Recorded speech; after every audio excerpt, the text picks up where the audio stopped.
তাৰপাছত মই ঘৰত আকৌ ভণ্টিক হেল্প কৰি দিলোঁ অলপমান পূজাখন আগবঢ়াবৰ কাৰণে আৰু পূজা দি লৈ মেলি ইমান বেছি ভোক লাগিছিল। তাৰপাছত মোৰ ষ্টাইলত মেগী বনালোঁ, যিটো মই বহুত ভাল পাওঁ আৰু ইহঁতেও বহুত ভাল পায়। তো চবেই খাই ল'লোঁ আৰু বহুতেই টেষ্টি হৈছিল মেগীটো। বাই দা ৱে মই বনাইছোঁ যিহেতু টেষ্টিটো হ'বই। আৰু আমাৰ ঘৰটো অলপমান পাহাৰত এনেকৈ মানে পাহাৰৰ মাটি দি এনেকৈ নামি যাব লাগে চিৰি দি। তাৰপাছত য'ত মানে আমাক খাবলৈ মাতিছিলে তাত এনেকৈ নিৰামিষ ভাত চব্জি এনেকৈ খাই ল'লোঁ আৰু দেউতাৰ মানে য'ত ষ্টেণ্ডত পূজা কৰিছিলে তাতে আহিলোঁ আৰু দেউতাই চাওকচোন ইমান বেছি বিজি হৈ আছে ফোনত।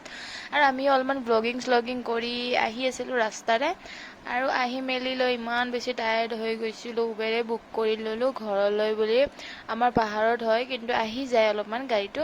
তাৰপাছত ঘৰলৈ যাই ফটাফট বৌক মাতি মেলি আমি থ্ৰেডিং কৰি ল'লোঁ, কিন্তু উপায় নাই কি কৰিম, ওচৰতে থাকে বুলি ফটাফট আহি গ'ল আৰু প্ৰদীপে মোক ল'বলৈ আহিলে। তাৰপিছত আমিও অলপমান কিবা কিবি খালোঁ।